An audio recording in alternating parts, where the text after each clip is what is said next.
Hey, I see you made it to part 3. Welcome. This is the state of the bus as it sits right now at the beginning of the episode. A hacked up mess that's wide open and exposed to the elements. Since that simply won't do, in this episode I'm going to be working on finding closure for the living quarters of the bus. And by the end of the episode, the bus will go from looking like this to looking like this.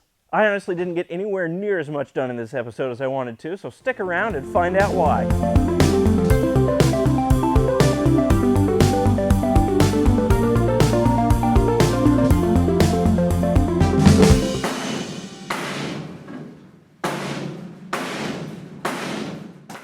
This episode of the Bus Project is sponsored in part by Dollar Shave Club. More on that in a minute. Unfortunately, I have to start out this project video with a confession. As you can see, because you can't see it, I removed the end cap from the end of the bus. And due to a combination of me not being very careful and Final Cut Pro being a crashing pile of garbage, I accidentally deleted the footage of me removing the end cap.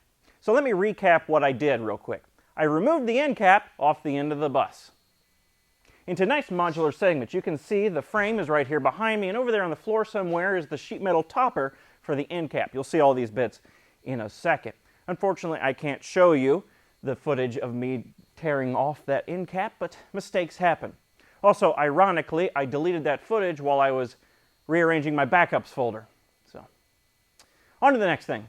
The next step, as you might imagine, is to move that newly separated end cap to here to enclose the end of the living quarters. But before I can do that, I first have to get rid of something that's in my way. Self-doubt. Also the rubber flooring. And to pull up all of this glued down rubber flooring, I spent about a day making this tool. I used these 3 sections of iron pipe with end caps in the end and threaded rods through the middle of them to act as rollers. The ends of the rollers are held in place by these 2 short box sections here, which are welded only at the back to act as a sort of compliance hinge, so the front can open and close just a little bit, and the 2 halves are bolted together with this small bolt, which can clamp the 2 box sections together and in turn clamp the 2 front rollers together. Then using these nuts that are welded onto the end of the rollers, I use a ratchet to crank the rollers over and pull the rubber flooring up off the floor. Pretty clever, right? Yeah, too bad it doesn't work at all. The first problem is that these rollers have very little grip on the rubber flooring, so most of the time I'm cranking it over and the rollers are just slipping. But when it does get a grip on the rubber flooring, it'll pull the rubber flooring up just a little bit and then it'll tear. So I have to work that torn piece through the rollers before starting all over again with a new piece of rubber flooring and feeding it through the rollers for the first time. It's very annoying. And it doesn't work very smoothly because I just have threaded rod running through holes with no bearings or bushings of any sort. But none of that matters because the biggest problem with this tool is that I wasted a ton of time engineering this massively overcomplicated solution when I could have just done the easy thing and cut the rubber flooring with a knife down into smaller strips and pulled it up by hand, because when you cut the rubber flooring down into smaller strips, it becomes very easy to pull up with just your fingies. The moral of the story is, keep it simple, stupid. There's almost always an easier way to do something.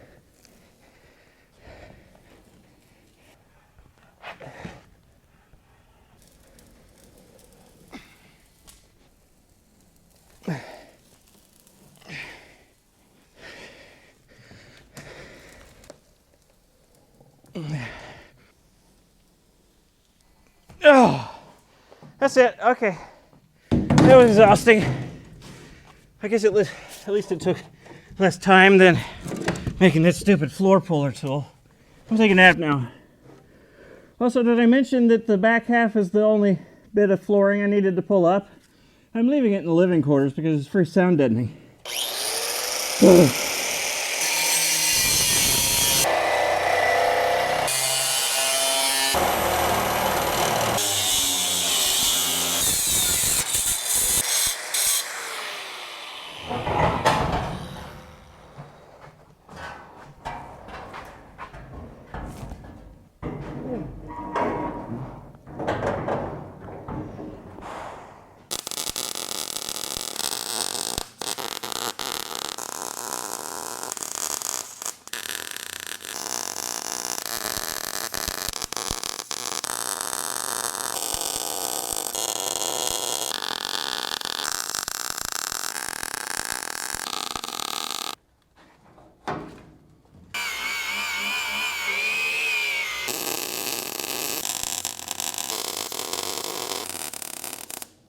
time to put on the bus equivalent of a hat.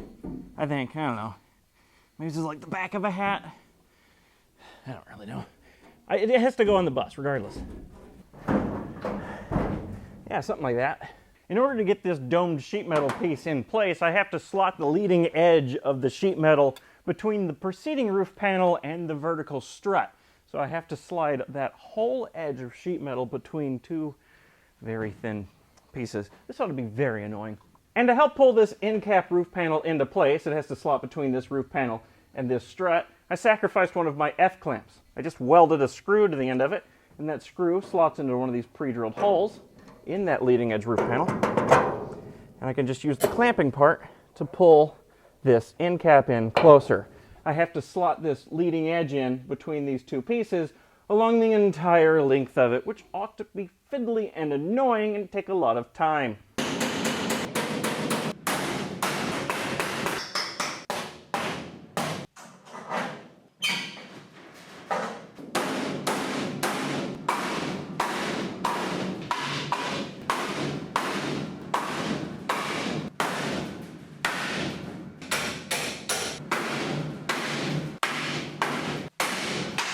Whoops!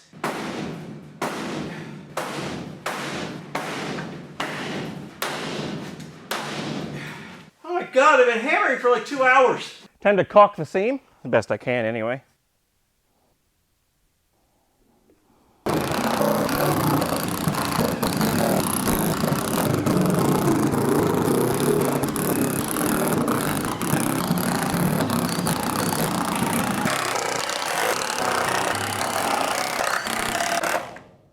Now that the end cap is fixed in place in its new position, for now anyway, it's time to move on to the next thing, which I wanted to be making that new sloping roof section up there to cover up that big gaping hole. But because when I make that sloping roof section, I think it's going to overlap with the sides a bit, I think I need to tackle the sides first, at least in the front part there. I'm going to put big sheet metal plates up on the sides here, and that's going to be the new side walls of the bus. But before I can do that, I need to detach all this roof edging because the sheet metal siding is going to slide under the edge of this roof edging. So I need to first take out all the screws, melt all the adhesive that holds the roof edging down, and then chip away at the adhesive beads with my sacrificial Harbor Freight chisel. So I'm going to do that now and then move on to the other things.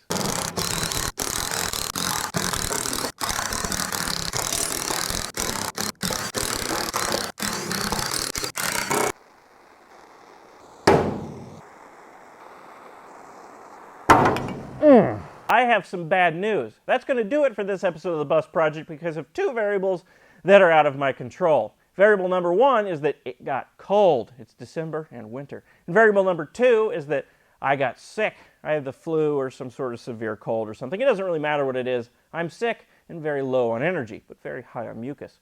What I wanted to get done for this part of the project was to detach, remove the end cap, and move it up here into its new position, which I did get done. I wanted to sheet metal all the sides and the back of the bus to fully enclose the living quarters. I wanted to cut holes and position windows in the new living quarters section and install those windows. And the part I was most excited about is I wanted to create a new custom sloping roof section for the front bit up there out of fiberglass. I was all prepared for that, but I didn't get to most of that because I'm sick. Also, with the fiberglassing part, I got the wrong style of hardener that requires a minimum temperature of 60 degrees, and we're far away from that, so I couldn't do that even if I wanted to right now. So I'm sorry, but things happen, and I'm sure you understand. Projects like this get put on hold for all kinds of different reasons. Also, you didn't see this, but I may have partially injured myself at some point off camera. I was carrying this big, heavy in-frame section here up on a ladder and fell backwards. I'm okay, although I do have some sort of flu now. I'm sure that's completely unrelated. Anyway, if you excuse me, I'm now going to go alternate between working light-duty tasks in my nice heated wood shop and taking long naps. Oh, by the way, before I go, if you want to see the results of some of those little woodworking projects I'm doing on the side, I do have a second channel. It's called Underdone. The link will be in the description and a little pop-up video thingy in the corner. As always, thank you for watching, and thank you to my supporters on Patreon.com for your continued support. Aside from being financially helpful, it's also hugely motivating to have that many people backing me. and the silly projects I work on. So anyway, I'll see you next time in part 4, where, well, you know what I'm going to be doing in part 4, so look forward to that.